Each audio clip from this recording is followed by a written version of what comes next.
ನಮಸ್ಕಾರ. ಮಿಸ್ ಸಖಿ ಚಾನಲ್ಗೆ ಎಲ್ಲರಿಗೂ ಆತ್ಮೀಯ ಸ್ವಾಗತ. ನಾನು ಪ್ರಭಾ ಪ್ರಕಾಶ್. ನಾನು 9 ತಿಂಗಳ ಮಗುಗೆ ರಾಗಿ ಸರಿನ ಮಾಡ್ತಾ ಇದ್ದೀನಿ. ರಾಗಿ ಸರಿ ಮಾಡೋದಕ್ಕೆ ಏನೇನು ಪದಾರ್ಥ ಬೇಕು ಅಂತ ತೋರಿಸ್ತೀನಿ. ಇದು ರಾಗಿ ತಗೊಂಡಿದ್ದೀನಿ, 1 ಪಾವಷ್ಟು ರಾಗಿ ತಗೊಂಡಿದ್ದೀನಿ. ಪಾವು ಎಲ್ಲರ ಮನೇಲೂ ಪಾವು ಇರುತ್ತಲ್ವ, ಆ ಪಾವ್ನಷ್ಟು ರಾಗಿ ತಗೊಂಡಿದ್ದೀನಿ. ಅದು ಕೆಂಪು ರಾಗಿ ಅಂತ ಇಲ್ಲಿ ಸಿಗುತ್ತೆ. ಆ ಕೆಂಪು ರಾಗಿ ತಗೊಂಡಿದ್ದೀನಿ. ನಂತರ ಚಟಾಕು ಅಂತ ಅಂದರೆ ಪಾವಿನಲ್ಲಿ 1/3 ಅಂದರೆ ಕಾಲು ಭಾಗಕ್ಕಿಂತ ಸ್ವಲ್ಪ ಜಾಸ್ತಿ ಅಕ್ಕಿ ತಗೊಂಡಿದ್ದೀನಿ. ಚಟಾಕು ಉದ್ದಿನಬೇಳೆ, ಚಟಾಕು ಗೋಧಿ, ಚಟಾಕು ಹೆಸರು ಕಾಳು ತಗೊಂಡಿದ್ದೀನಿ. ಇದು 3 ಸ್ಪೂನಷ್ಟು ಜೀರಿಗೆ ಘಮ ಮಕ್ಕಳಿಗೆ ಇಷ್ಟ ಆಗುತ್ತೆ. ಮತ್ತು ತಂಪು ಆರೋಗ್ಯಕ್ಕೆ, ಜೀರ್ಣಕ್ರಿಯೆಗೆ ತುಂಬ ಒಳ್ಳೆಯದು. ಆದ್ದರಿಂದ ಜೀರಿಗೆ ತಗೊಂಡಿದ್ದೀನಿ. ಮೆಣಸು, ಇದು ಶೀತ ಹೊಡೆಯುತ್ತೆ, ಇದು ಕೂಡ ಆರೋಗ್ಯಕ್ಕೆ ಒಳ್ಳೆಯದು. ಅದಕ್ಕೆ ರುಚಿ ಕೂಡ ಕೊಡುತ್ತೆ ರಾಗಿ ಸರಿಗೆ. ಅದಕ್ಕೆ ಮೆಣಸು ತಗೊಂಡಿದ್ದೀನಿ. ಧನಿಯಾ ತಗೊಂಡಿದ್ದೀನಿ, 4 ಸ್ಪೂನಷ್ಟು ಧನಿಯಾ ತಗೊಂಡಿದ್ದೀನಿ. ಇದು ಕೂಡ ಅಷ್ಟೇ ಜೀರ್ಣಕ್ರಿಯೆಗೆ ಒಳ್ಳೆಯದು. ಮತ್ತು ಧನಿಯಾ ಸ್ವಲ್ಪ ತಂಪು ಅಂಶನೂ ಕೊಡುತ್ತೆ, ಅದು ಆರೋಗ್ಯಕ್ಕೆ ಒಳ್ಳೆಯದು. ಆದ್ದರಿಂದ ಧನಿಯಾ ತೊಗೊಂಡಿದ್ದೀನಿ. ಇದು 25 ಬಾದಾಮಿ ತೊಗೊಂಡಿದ್ದೀನಿ. ಬಜೆ ನೋಡಿ, ಇಷ್ಟುದ್ದ ಬಜೆ ತೊಗೊಂಡಿದ್ದೀನಿ. ಒಂದು 3 ಇಂಚಷ್ಟು ಬಜೆ ತೊಗೊಂಡಿದ್ದೀನಿ. ಬಜೆ ಏನು ಅಂದರೆ ಇದೆಲ್ಲ ಪ್ರೋಟೀನ್ಸ್ ಎಲ್ಲ ಜಾಸ್ತಿ. ಕಾಳುಗಳು ಅಂದರೆ ಪ್ರೋಟೀನ್ಸ್ ಜಾಸ್ತಿ ಆದರೆ ಮಕ್ಕಳಿಗೆ ಹೊಟ್ಟೆ ಒತ್ತೋದು ಅದೇನೂ ಆಗಲ್ಲ ಬಜೆ ಹಾಕೋದ್ರಿಂದ. ಮತ್ತು ಹೊಟ್ಟೆ ನೋವು ಕೂಡ ಬರೋದಿಲ್ಲ. ಜೀರ್ಣಕ್ರಿಯೆ ಸರಾಗವಾಗಿ ಆಗುತ್ತೆ ಬಜೆಯಿಂದ. ಆದ್ದರಿಂದ ಬಜೆ ತೊಗೊಂಡಿದ್ದೀನಿ. ಇದು ಗೋಡಂಬಿ 5-6 ತೊಗೊಂಡಿದ್ದೀನಿ. ಕೆಲವು ಮಕ್ಕಳಿಗೆ ಗಂಟ್ಲು ಕೆರೆತ ಬರುತ್ತೆ ಅಂತ ಹೇಳ್ತಾರೆ, ಅದಕ್ಕೆ ಒಂದು 5-6 ಪ್ರಮಾಣದಲ್ಲಿ 6 ತೊಗೊಂಡಿದ್ದೀನಿ. ಇದು ಕಡಲೆಬೇಳೆ ಕೂಡ 1-2 ಚಮಚದಷ್ಟು ಕಡಲೆಬೇಳೆಯನ್ನು ತೊಗೊಂಡಿದ್ದೀನಿ. ರಾಗಿನ 2-3 ಸರಿ ಚೆನ್ನಾಗಿ ತೊಳ್ಕೋಬೇಕು. ಯಾಕೆಂದರೆ ರಾಗಿಯಲ್ಲಿ ಸಣ್ಣ ಧೂಳಿರೋದ್ರಿಂದ, ಮಗುಗೆ ತಿನ್ನಿಸ್ತಾ ಇರೋದ್ರಿಂದ ನಾವು ತುಂಬ ಸ್ವಚ್ಛವಾಗಿ ಮಾಡಬೇಕು. ಅದಕ್ಕೆ ರಾಗಿನ 3 ಸರಿ, ಕನಿಷ್ಠ 3 ಸರಿ ತೊಳ್ಕೊಬೇಕು. ಅಕ್ಕಿ ಗೋಧಿ ಕಾಳುಗಳನ್ನೆಲ್ಲ ನೋಡಿಕೊಂಡು ನಾವು 2 ಸರಿ ತೊಳೆದ್ರೆ ಸಾಕು. ಎಲ್ಲ ತೊಳೆದು ಬಟ್ಟೆ ಮೇಲೆ ಹಾರಾಕೋಬೇಕು. ಶುದ್ಧವಾದ ಬಟ್ಟೆ ಮೇಲೆ ಹಾರಾಕೊಂಡ್ರೆ ಆಯಿತು, ತೊಳೆದ್ರೆ ಆಯಿತು, ನೆನೆಸೋ ಅವಶ್ಯಕತೆ ಇಲ್ಲ. ಇದನ್ನು ಮೊಳಕೆ ಕಟ್ಟಿ ಕೂಡ ಮಾಡ್ತಾರೆ, ಆದರೆ ಅದು ಶೀತ ಪ್ರಕೃತಿ ಇರೋ ಮಕ್ಕಳಿಗೆ ಎಫೆಕ್ಟ್ ಆಗುತ್ತೆ. ಅದು ಅಲ್ಲದೆ ಇವಾಗ ಚಳಿಗಾಲ ಪ್ರಾರಂಭ ಆಗೋದ್ರಿಂದ ನಾವು ಮೊಳಕೆ ಕಟ್ಟಲ್ಲ. ಮೊಳಕೆ ಕಟ್ಟಿದ್ರೆ ಹೈ ಪ್ರೋಟೀನ್ ಆಗುತ್ತೆ, ಕೆಲವು ಮಕ್ಕಳಿಗೆ ಜೀರ್ಣ ಮಾಡ್ಕೊಳ್ಳೋದು ಕಷ್ಟ ಆಗುತ್ತೆ. ಅದಕ್ಕೆ ಇದೇ ಸಾಕು ಅಂತ ಮೊಳಕೆ ಬರೀ ತೊಳೆದ್ರೆ ಸಾಕು, ನೆನೆಸೋ ಅವಶ್ಯಕತೆ ಇಲ್ಲ. ಎಲ್ಲ ತೊಳೆದು ನಾನು ಸ್ವಚ್ಛವಾಗಿ ತೊಳೆದು ಬಟ್ಟೆ ಮೇಲೆ ಒಣಗಾಕೊಂಡಿದ್ದೀನಿ. 1 ಗಂಟೆ ಬಟ್ಟೆ ಮೇಲೆ ಒಣಗಿದ್ರೆ ಸಾಕು. ಆಮೇಲೆ ಉರಿಯೋ ಅಂತ ಪ್ರೋಸೆಸ್ಗೆ ಹೋಗ್ಬೋದು. ಬರೀ ತೊಳೆದು ಒಣಗಾಕೊಂಡಿರೋ ಧಾನ್ಯಗಳು.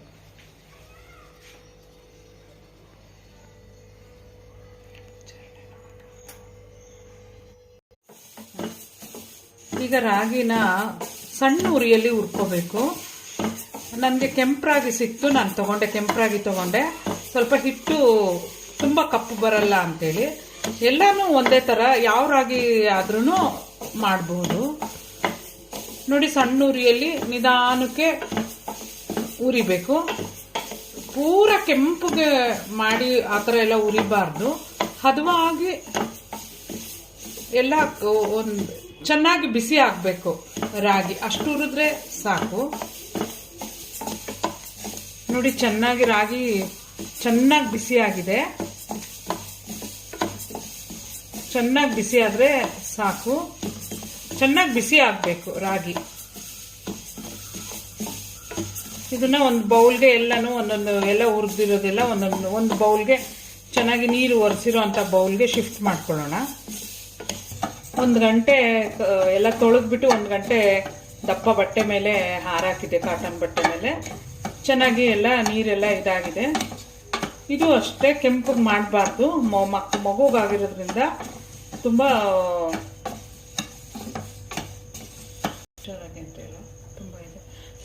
ಹುಷಾರಾಗಿ ಮಾಡಬೇಕು. ಕೆಂಪಗೆ ಮಾಡೋದು ಕಪ್ಪಗೆ ಮಾಡೋದು ಹಾಗೆಲ್ಲ ಮಾಡಬಾರ್ದು. ಹದವಾಗಿ ಚೆನ್ನಾಗಿ ಬಿಸಿ ಆದರೆ ಸಾಕು. ಅಕ್ಕಿ ನಾವು ಕೈಯಲ್ಲಿ ಇಟ್ಕೊಂಡ್ರೆ ಬಿಸಿ ಬಿಸಿ ಅಂತ ಅನ್ನಿಸ್ಬೇಕು, ಆ ಥರ ಬಿಸಿ ಆದರೆ ಸಾಕು. ಗೋಧಿನೂ ಅಷ್ಟೇ ಹದವಾಗಿ ಹುರ್ಕೋಬೇಕು, ಚೆನ್ನಾಗಿ ಬಿಸಿ ಆಗೋವರೆಗೂ ಹದವಾಗಿ ಹುರ್ಕೋಬೇಕು. ಹೆಸರು ಕಾಳು ಅಷ್ಟೇ ಹದವಾಗಿ ಚೆನ್ನಾಗಿ ಬಿಸಿ ಆಗೋವರೆಗೂ ಹುರ್ಕೋಬೇಕು. ಕೆಂಪಿಗೆ ಎಲ್ಲ ಮಾಡೋಕ್ಕೆ ಹೋಗಬಾರ್ದು.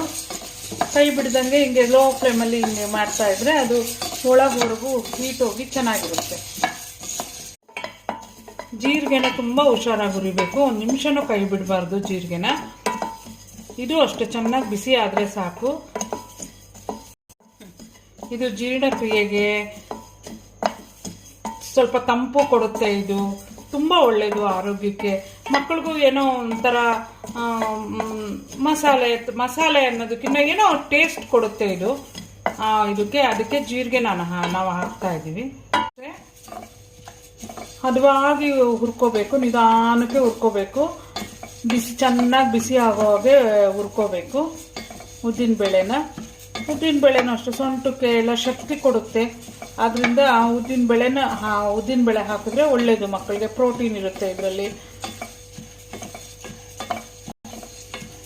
ಉದ್ದಿನಬೇಳೆ ಎಲ್ಲರಿಗೂ ಒಳ್ಳೆಯದು. ಈ ಉದ್ದಿನಬೇಳೆಯಲ್ಲಿ ಫಾಲಿಕ್ ಆಸಿಡ್ ಅಂತ ಒಂದು ಅಂಶ ಇರುತ್ತೆ. ಅದು ಹೆಂಗಸರಿಗಾದರೆ ತುಂಬಾ ಒಳ್ಳೆಯದು. ಎಲ್ಲದಕ್ಕೂ ಹೆಣ್ಣು ಮಕ್ಕಳಿಗೆ ಹೆಂಗಸರಿಗೆ ಎಲ್ಲ ಒಳ್ಳೆಯದು ಅದು. ಹಾಗಾಗ್ಬಿಟ್ಟು ನಮ್ಮ ಹಿರಿಯರು ನೋಡಿ ಎಲ್ಲ ಒಗ್ಗರಣೆ ಅಂದರೆ ಚಿತ್ರಾನ್ನ ಆದ್ರೂ ಉದ್ದಿನಬೇಳೆ ಕಡಲೆಬೇಳೆ ಹಾಕೋದು. ಅಂದರೆ ಪ್ರೋಟೀನು, ಬರೀ ಅನ್ನ ತಿನ್ನಬಾರ್ದು ಅಂತ ಪ್ರೋಟೀನ್ ಅಂಶನ ಸೇರಿಸಿ ಮಾಡಿದ್ದಾರೆ. ಮೆಣಸನ್ನು ಅಷ್ಟೇ ಸಣ್ಣ ಉರಿಯಲ್ಲಿ ಹುರಿಬೇಕು. ಮೆಣಸು ಶೀತನೆಲ್ಲ ಉರಿಯುತ್ತೆ ಮತ್ತು ರುಚಿ ಕೊಡುತ್ತೆ. ಮಾಲ್ಟ್ಗೆ, ರಾಗಿ ಸರಿಗೆ ರುಚಿ ಕೊಡುತ್ತೆ.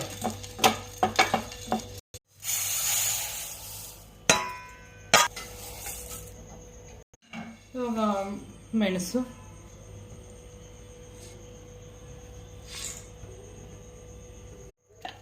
ಬಾದಾಮಿನ ಅರೆಬರೆ ಕುಟ್ಕೊಂಡಿದೆ. ಇದು ಬಾಣಲಿ ಆಫ್ ಮಾಡಿದೆ. ಸ್ಟವ್ ಫ್ಲೇಮ್ ಆಫ್ ಮಾಡಿಬಿಟ್ಟು ಬಿಸಿ ಬಾಣಲಿಗೆ ಹಾಕಿ ಒಂದು ಸ್ವಲ್ಪ ಇದರೊಳಗೆ ಬಿಟ್ಬಿಡ್ತೀನಿ ಒಂದು ಸ್ವಲ್ಪ ಹೊತ್ತು. ಬಜೆನೂ ಅಷ್ಟೇ ಸ್ವಲ್ಪ ಪೀಸ್ ಮಾಡಿಬಿಟ್ಟು ಇದಕ್ಕೆ ಬಾಣಲಿ ಬಿಸಿ ಇರೋದಕ್ಕೆ ಹಾಕಿದೆ ಅಷ್ಟೇ. ಇದನ್ನೇನು ಬಿಸಿ ಮಾಡ್ತಾ ಇಲ್ಲ. ಅಕಸ್ಮಾತ್ ಯಾವುದು ಅಂಶ ಏನಾದರೂ ಇದ್ರೆ ಇರಲಿ. ಇದು ಒಣ ಬಜೆ ಆದ್ರಿಂದ ಹುರಿಯೋ ಕೆಲಸ ಏನಿಲ್ಲ. ನೀವೇನಾದರೂ ಹಸಿ ಬಜೆನ ತೊಗೊಂಡ್ರೆ ಸ್ವಲ್ಪ ಒಣಗಿಸ್ಬಿಟ್ಟು ಸ್ವಲ್ಪ ಹುರಿದ್ರೆ ಅದು ಸರಿ ಹೋಗುತ್ತೆ. ಇದು ತೊಗೊಂಡಿರೋದೇ ಒಣ ಬಜೆ ಆಗಿರೋದ್ರಿಂದ ಸುಮ್ಮನೆ ಬಿಸಿ ಬಾಣಲಿಯಲ್ಲಿ ಬಿಟ್ಟಿದೆ. ಇದನ್ನ ಎಲ್ಲ ಹುರಿದು ಹದವಾಗಿ ಹುರಿದಿದೆ, ತಣ್ಣಗಾಗಿದೆ. ಇವಾಗ ಇದನ್ನ ಸಣ್ಣ ಜಾರಲ್ಲಿ ಫುಲ್ಲು ನುಣ್ಣಗಾಗೋಂಗೆ, ಫೈನ್ ಪೌಡ್ರ್ ಆಗೋಂಗೆ ಮಿಕ್ಸಿ ಮಾಡ್ಕೊಳ್ಳೋಣ. ಮಿಕ್ಸಿ ಮಾಡ್ಕೊಂಡ್ರೆ ಸಾಕು, ಮಿಷಿನ್ಗೆಲ್ಲ ಹಾಕೋದು ಬೇಡ, ಅಲ್ಲೇನೇನೋ ಮಿಕ್ಸ್ ಆಗಿಬಿಡುತ್ತೆ. ಇದನ್ನ ಸಣ್ಣ ಕಣ್ಣಿನದು ಜರಡಿಯೊಳಗೆ ಜರಡಿ ಇಟ್ಕೊಂಡು ಬಿಡೋದು. ಇದನ್ನು ಚೆನ್ನಾಗಿ ಜರಡಿ ಇಟ್ಕೊಳ್ಳೋದು. ಸ್ವಲ್ಪ ದಪ್ಪ ಇರೋದೆಲ್ಲ ತೆಗೆದ್ಬಿಡೋದು. ತರಿ ಉಳಿತು. ಇದನ್ನೇನು ಹಾಕೋದು ಬೇಡ. ಇದನ್ನು ಬೇಕಿದ್ರೆ ತೆಗೆದಿಟ್ಕೊಂಡ್ಬಿಟ್ಟು ರಾಗಿ ಹಿಟ್ಟಿಗೆ ಮಿಕ್ಸ್ ಮಾಡ್ಕೋಬೋದು. ನಾವು ಮನೆಯಲ್ಲಿ ಬಳಸ್ತೀವಲ್ಲ ಮುದ್ದೆಗೆ ಎಲ್ಲ, ಆ ರಾಗಿ ಹಿಟ್ಟಿಗೆ ಇದನ್ನು ಮಿಕ್ಸ್ ಮಾಡ್ಕೋಬೋದು. ಇದು ನೋಡಿ ಸಾಂಪ್ರದಾಯಿಕ ಮತ್ತು ಶುದ್ಧವಾದ ರೆಡಿ ಟು ಈಟ್ ಮಕ್ಕಳ ಆಹಾರ ಇದು. ಇದನ್ನು ಒಂದು ಸರಿ ತಯಾರು ಮಾಡಿಟ್ಕೊಂಡ್ರೆ 1.5 ಇಂದ 2 ತಿಂಗಳು ನಿಶ್ಚಿಂತೆಯಾಗಿ ಮಕ್ಕಳಿಗೆ ತಿನ್ನಿಸ್ಬೋದು. ನೀವು ಮಕ್ಕಳ ಊಟದ ಟೈಮ್ ಆದಾಗ 5 ನಿಮಿಷ ಮುಂದೆ ಸಾಕು ಇದನ್ನ ತಯಾರು ಮಾಡೋದಕ್ಕೆ. ಮಕ್ಕಳಿಗೆ ಫ್ರೆಶ್ ಆಗಿ ತಿನ್ನಿಸಿ ಅವರ ಆರೋಗ್ಯ ಮತ್ತು ಪೌಷ್ಟಿಕಾಂಶನ ಹೆಚ್ಚು ಮಾಡ್ಬೋದು ಇದರಿಂದ. ಇವಾಗ ಹೇಗೆ ಮಾಡೋದು ಅಂತ ತೋರಿಸ್ತೀನಿ. ನಾನು ಇದಕ್ಕೆ ಉಪ್ಪಾಗಲಿ ಸಕ್ಕರೆ ಆಗಲಿ ಹಾಕಿಲ್ಲ. ಇದು ಯಾಕೆ ಅಂದರೆ ಅದು ಉಪ್ಪು, ಸಕ್ಕರೆ, ಮೈದಾ ಅದನ್ನ ಬಿಳಿ ವಿಷ ಅಂತ ಹೇಳ್ತೀವಿ. ನಮಗೆ ದೊಡ್ಡವರೇ ನಾವು ತಿನ್ನಬಾರ್ದು ಅದನ್ನೆಲ್ಲ. ಮತ್ತು ಮಕ್ಕಳಿಗೆ ನಾವು ಯಾಕೆ ಅಭ್ಯಾಸ ಮಾಡೋದು ಅಲ್ವಾ. ಮತ್ತು ಅದು ಮಕ್ಕಳಿಗೆ ಅದು ರುಚಿ ಅಷ್ಟು ಅವ್ರಿಗೇನೋ ಇದೆ ಪರ್ಟಿಕ್ಯುಲರ್ ಆಗಿ ರುಚಿ ಏನು ಮಕ್ಕಳಿಗೆ ಗೊತ್ತಾಗೋದಿಲ್ಲ. ನಾವು ಯಾವ ರುಚಿ ಅಭ್ಯಾಸ ಮಾಡ್ತೀವೋ ಮಕ್ಕಳಿಗೆ ಆ ರುಚಿನ ಅವು ಆಸ್ವಾದ ಮಾಡ್ಕೊಂಡು ಹೋಗ್ತಾರೆ. ಹಾಗಾಗಿ ಉಪ್ಪು ಸಕ್ಕರೆ ಏನು ಮೈದಾ ಅಂಥವೆಲ್ಲ ಏನು ಮಗುಗೆ ನಾವು ಕೊಡ್ತಾ ಇಲ್ಲ. ನಾವು ಸಾಧ್ಯ ಆದಷ್ಟು ಮುಂದೆ ಹಾಕ್ತಾ ಇದೀವಿ, ಕೊಡೋದನ್ನ ನಾವು ಮುಂದೆ ಹಾಕ್ತಾ ಇದ್ದೀವಿ. ಮುಂದೆ ಕೂಡ ಹಾಕೋ ಒಂದು 3 ವರ್ಷದವರೆಗೂ ಮುಂದೆ ಹಾಕೋ ಒಂದು ಯೋಜನೆ ಕೂಡ ನಮ್ಮ ಮಗುಗೆ ಹಾಕೋ ಯೋಜನೆ ಇದೆ. ಈಗ ಹೇಗೆ ಮಾಡೋದು ಅಂತ ತೋರಿಸ್ತೀನಿ. ನಮ್ಮ ಮಗುಗೆ 1 ಚಮಚ ಅಷ್ಟೇ ನಾನು ಹಾಕೋದು, ಅವಳು ಅಷ್ಟೇ ತಿನ್ನೋದು. ಹಾಗಾಗಿ 1 ಚಮಚ ಅಷ್ಟು ಪುಡಿ ಹಾಕಿದ್ದೀನಿ. 1 ಚಮಚ ಪುಡಿ ಹಾಕಿದ್ದೀನಿ. ಈ ಅರ್ಧ ಲೋಟ ಕಾಫಿ ಕುಡಿಯೋ ಅರ್ಧ ಲೋಟದಷ್ಟು ನೀರು ಹಾಕಿದ್ದೀನಿ. ಇದನ್ನ ಗಂಟಿಲ್ದಾಗೆ ಕ್ಲೀನಾಗಿ ಇದರಲ್ಲಿ ಕಲಿಸ್ಕೊಂಡ್ಬಿಡ್ಬೇಕು. ಗಂಟಿದ್ರೆ ಅದು ಬೇಯೋದಿಲ್ಲ ಅದು.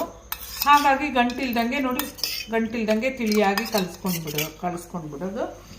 ನಮಗೆ ಇನ್ನೂ ಇವಾಗ ನಾವು ಮುಂಚೆ ಮಲ್ಲು ಬಟ್ಟೆಯಲ್ಲಿ ಮಾಡ್ತಾ ಇದ್ರು, ಅಯ್ಯೋ ನಾವು ಬರೀ ಜರಡಿಯಲ್ಲಿ ಮಾಡಿದ್ದೀವಿ, ಆ ಥರ ಏನಾದರೂ ಫೀಲಿಂಗ್ ಇರೋರು ಬೇಕಿದ್ರೆ ನಾನು ಒಂದು ಮಲ್ಲು ಬಟ್ಟೆ ಅಷ್ಟೇ ಶುದ್ಧಿ ಆಗೋವಂಥ ಒಂದು ನಿಮಗೆ ಒಂದು ಟಿಪ್ ಹೇಳ್ತೀನಿ ನೋಡಿ. ಈ ಥರ ನೀರಲ್ಲಿ ಕಲಸಿದ್ಮೇಲೆ ಇದು ಒಂದು ಫಿಲ್ಟರ್ ಇರುತ್ತಲ್ವ, ಟೀ ಫಿಲ್ಟರ್, ಶುದ್ಧವಾಗಿರೋದು, ಮಗುಗೆ ಮಾತ್ರ ಬಳಸೋವಂಥ ಫಿಲ್ಟರ್ನ ಇಟ್ಕೊಂಡು ಅದರಲ್ಲಿ ಈ ಥರ ಸೋಸ್ಬಿಡ್ಬೇಕು.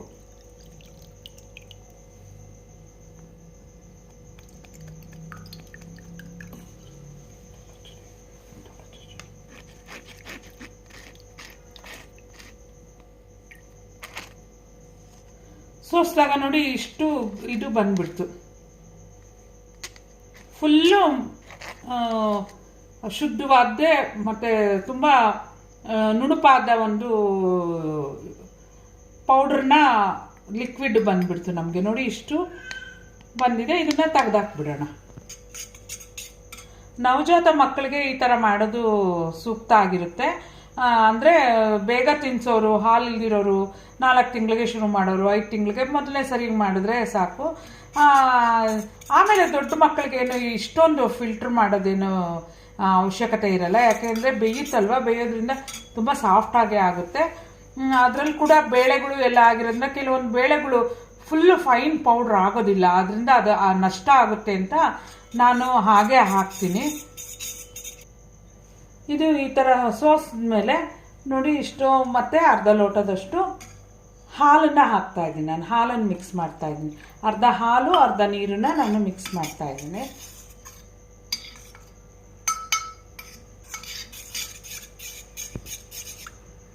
ಇದನ್ನು ಇವಾಗ ಒಲೆ ಮೇಲಿಟ್ಟು ನಾವು ಬೇಯೋದಕ್ಕಿರೋದನ್ನ ಇದನ್ನು ತುಂಬ ಲೋ ಫ್ಲೇಮಲ್ಲೇ ಮಾಡಬೇಕು. ಇದನ್ನು ದೊಡ್ಡ ಫ್ಲೇಮಲ್ಲಿ ಮಾಡಬಾರ್ದು, ಬೇಗ ಆಗುತ್ತೆ. ಇದೇನು ತುಂಬ ಲೇಟ್ ಏನಾಗಲ್ಲ.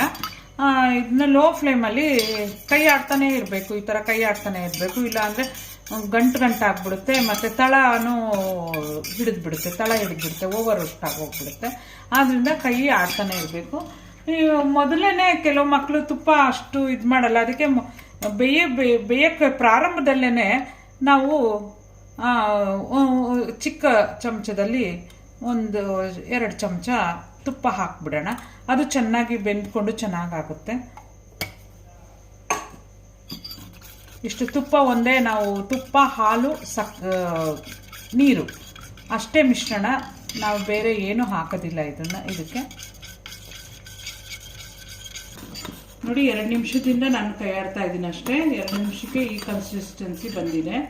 ನಿಮ್ಮ ಮಗುಗೆ ಯಾವ ಕನ್ಸಿಸ್ಟೆನ್ಸಿ ಬೇಕು, ಇವಾಗ ಕುಡಿಸೋ ಹಾಗೆ ನೀವು ಅಭ್ಯಾಸ ಮಾಡಿರ್ತೀರ, ಬೇಕು ಅಂದರೆ ಇನ್ನೂ ಸ್ವಲ್ಪ ಗಟ್ಟಿನೂ ಮಾಡ್ಕೋಬೋದು. ನಮ್ಮ ಮಗುಗೆ ಈ ಕನ್ಸಿಸ್ಟೆನ್ಸಿಯಲ್ಲಿ ನಾನು ತಿನ್ನಿಸ್ತಾ ಇದ್ದೀವಿ. ಹಾಗಾಗಿ ನಾನು ಇಲ್ಲಿಗೆ ನಿಲ್ಲಿಸ್ತೀನಿ. ನಿಮ್ಗೆ ಇನ್ನೂ ಗಟ್ಟಿ ಬೇಕು ಅಂದರೆ ಗಟ್ಟಿ ಮಾಡ್ಬೋದು. ಸ್ವಲ್ಪ ತಣ್ಣಗಾದ್ಮೇಲೆ ಇನ್ನೂ ಸ್ವಲ್ಪ ತಿಕ್ಕಾಗುತ್ತೆ ಇದು.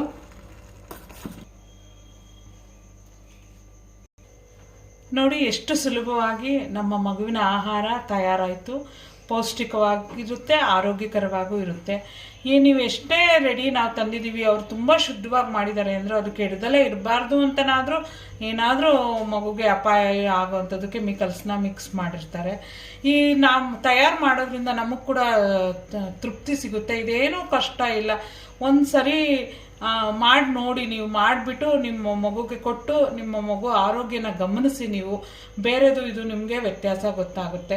ದಯವಿಟ್ಟು ಪ್ರತಿಯೊಬ್ಬರು ಮನೆಯಲ್ಲಿ ತಯಾರಿಸಿದ ಆಹಾರನೇ ಎಳೆ ಮಕ್ಕಳಿಗೆ ಕೊಡೋ ಅಂಥ ಪ್ರಯತ್ನ ಆಗಲಿ ಅಂತ ನನ್ನ ಒಂದು ಪುಟ್ಟ ಮನವಿ ಮಾಡ್ತೀನಿ. ನಿಮ್ಮ ಇನ್ನೂ ಆದ ಸಾಕಷ್ಟು ರೆಸಿಪಿಗಳಿಗೆ ನಮ್ಮ ಮಿಸ್ ಸಖಿ ಚಾನಲ್ನ ಸಬ್ಸ್ಕ್ರೈಬ್ ಮಾಡಿ ಅಂತ ಹೇಳಿ ನಿಮ್ಮಲ್ಲಿ ರಿಕ್ವೆಸ್ಟ್ ಮಾಡ್ತೀನಿ.